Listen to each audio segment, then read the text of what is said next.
আসসালামু আলাইকুম। Learn English and go এহেডের পক্ষ থেকে সবাইকে স্বাগত।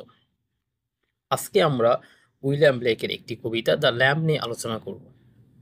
দ্য ল্যাম্প কবিতাটি তার বিখ্যাত কাব্যগ্রন্থ দ্য সংস অফ ইনোসেন্সের অন্তর্ভুক্ত।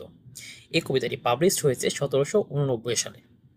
এই কবিতায় সে ধর্মের বিষয়টা তুলে ধরেছে, একজন শিশুর সাথে সৃষ্টিকর্তার যে মিল রয়েছে সেই বিষয়টা তুলে ধরেছে। অর্থাৎ একটি শিশু যেমন ইনোসেন্ট, সৃষ্টিকর্তাও যে ইনোসেন্ট, সে এই বিষয়টা এই জায়গায় ফোকাস করেছে। এই কবিতার বিপরীতে সে আরেকটি কবিতা রচনা করেছে, সেটা হচ্ছে দ্য টাইগার। এই কবিতাটি তার আরেকটি কাব্যগ্রন্থ দ্য সংস অফ এক্সপেরিয়েন্সে অন্তর্ভুক্ত। এই কবিতায় সে দেখিয়েছে যে মানুষ যত এক্সপেরিয়েন্সটা হয়, অর্থাৎ যত বয়স বৃদ্ধি পায়, সে ধর্ম থেকে আলাদা হয়ে যায়, ধর্ম থেকে একটু দূরে সরে যায়। অর্থাৎ সৃষ্টিকর্তার প্রতি তার বিশ্বাস কমতে থাকে, সে কারাপ্টেড হয়ে যায়। সে এই বিষয়টাই এই জায়গায় তুলে ধরেছে। অর্থাৎ সংস অফ ইনোসেন্স আমরা দেখব যে একজন শিশু সৃষ্টিকর্তার প্রতি অগাধ বিশ্বাস থাকে, এবং দ্য টাইগার কবিতা আমরা দেখব যে মানুষ সৃষ্টিকর্তার থেকে বিচ্ছিন্ন হয়ে যাচ্ছে, অর্থাৎ ধর্ম থেকে বিচ্ছিন্ন হয়ে যাচ্ছে। এটা হচ্ছে দ্য ল্যাম্পের ব্যাকগ্রাউন্ডটা জানা থাকলে আমাদের কবিতাটি বুঝতে অনেক সহজ হয়ে যাবে। দ্য ল্যাম্প কবিতায় আমরা দুইটি স্ট্যান্জা পাবো। প্রথম স্ট্যান্জায় স্পিকার একটা ল্যাম্পকে বিভিন্ন ধরনের কোশ্চেন করবে, এবং দ্বিতীয় স্ট্যান্জায় স্পিকার নিজেই সেই প্রশ্নের উত্তর দেবে। চলো কবিতা শুরু করা যাক। লিটল ল্যাম্প হু মেড দি, এই ছোট্ট মেষশাবক, তোমাকে কে তৈরি করেছে? এই জায়গায় ছোট্ট একটা মেষশাবককে স্পিকার প্রশ্ন করছে, তোমাকে কে তৈরি করেছে?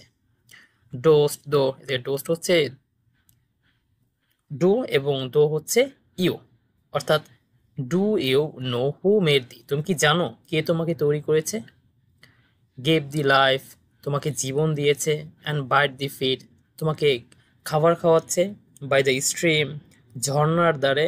অ্যান্ড ওভার দ্য মিট, তৃণভূমির উপরে। অর্থাৎ এই জায়গায় স্পিকার ওই মেষ শাবককে প্রশ্ন করছে, তুমি কি জানো কে তোমাকে তৈরি করেছে? কে তোমাকে জীবন দিয়েছে? কে তোমাকে খাবার খাওয়াচ্ছে এই ঝর্ণার দ্বারে, এই তৃণভূমির উপরে? Gave thee clothing of delight, delight মানে আনন্দ, বাট এই জায়গা হচ্ছে সুন্দর।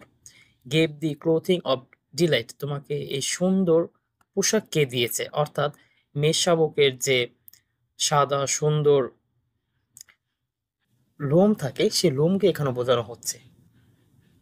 সফটেস্ট ক্লোথিং, সফটেস্ট মানে নরম, উলি মানে তুলতুলে। সফটেস্ট ক্লোথিং, উলি ব্রাইট, এই উজ্জ্বল চমৎকার নরম তুলতুলে এই পোশাক তোমাকে কে দিয়েছে?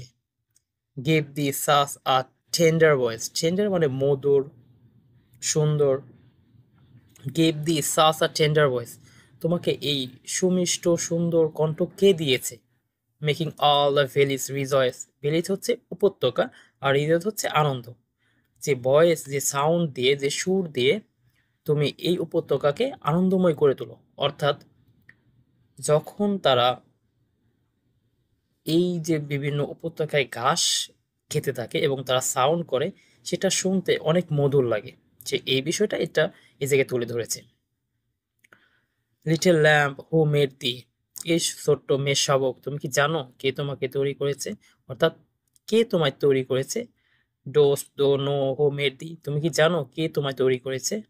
Little lamb I will tell thee, এই ছোট্ট মেষ শাবক, আমি তোমাকে বলবো। Little lamb I will tell thee, এই ছোট্ট মেষশাবক, আমি তোমাকে বলবো। অর্থাৎ স্পিকার এই জায়গায় ওই মেষশাবককে বলছে যে আমি তোমাকে বলবো আসলে কে তোমায় সৃষ্টি করেছে। অর্থাৎ সে নিজেই আগে কোশ্চেন করেছে এবং সেটার উত্তর এই জায়গায় সে দিতে চাচ্ছে। He is called by thy name, এদিকে হি হচ্ছে গড, সৃষ্টিকর্তা, অর্থাৎ Jesus Christ. He is called by thy name, তাকে তোমার নামেই ডাকা হয়। ফর হি কলস হিমসেলফ আ ল্যাম্প, সে নিজেও নিজের পরিচয় একটা ল্যাম্প হিসেবে দেয়।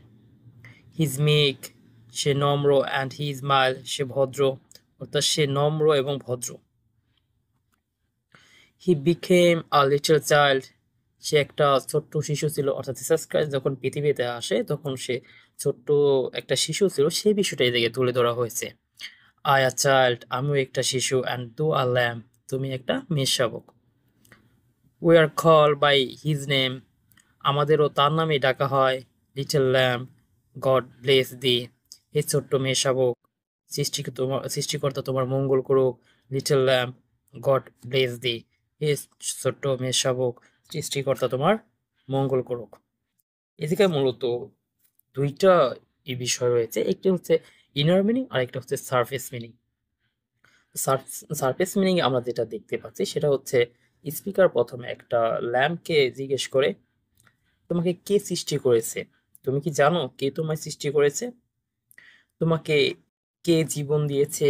কে এই খাবার খাওয়াচ্ছে? তোমার এই সুন্দর পোশাক কে দিয়েছে? তোমার এই চমৎকার মিষ্টি সুর কে দিয়েছে, যেটা দিয়ে তুমি এই উপত্যকাকে আনন্দময় করে তোলো? তারপর সে আবার উত্তর দিচ্ছে এইগুলোর, যে আমি জানি বা আমি বলবো যে আসলে কে তোমায় তৈরি করেছে।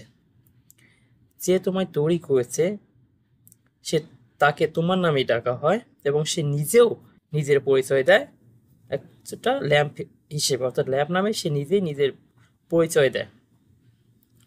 সে এই পৃথিবীতে এসেছিল একটা ছোট্ট শিশু হয়ে, অর্থাৎ সেও একটা শিশু ছিল।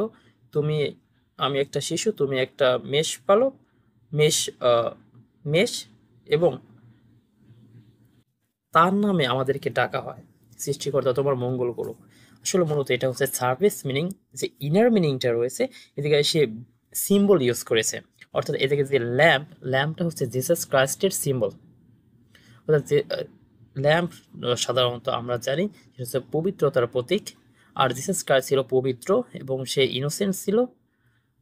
আর এদিকে আরেকটা বিষয় লক্ষণীয়, যে একটা শিশু শিশু সে যখন, একটা শিশু সবসময় পবিত্র থাকে, সে ইনোসেন্ট থাকে, গডও ইনোসেন্ট থাকে, অর্থাৎ সৃষ্টিকর্তার সাথে, ল্যাম্পের সাথে এবং এক শিশুর সাথে তুলনা করা হচ্ছে এবং পরিস্থিতির দিক দিয়ে তারা যে সবাই একই রকম, সেই বিষয়টাই এই জায়গায় ফুটিয়ে তোলা হয়েছে।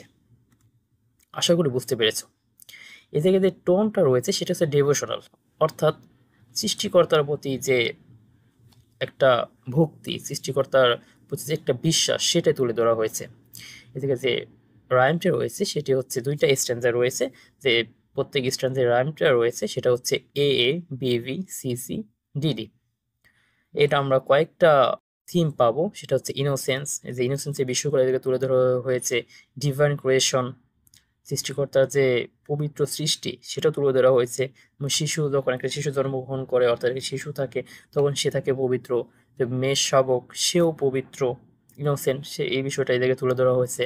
And the purity of the god and his creatures, সৃষ্টিকর্তার যে পবিত্রতা, তার সৃষ্টির যে পবিত্রতা, এই জায়গায় সে বিষয়টা তুলে ধরা হয়েছে।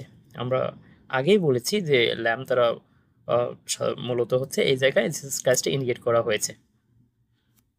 সবাইকে ধন্যবাদ, আশা করি সবাই বুঝতে পেরেছো।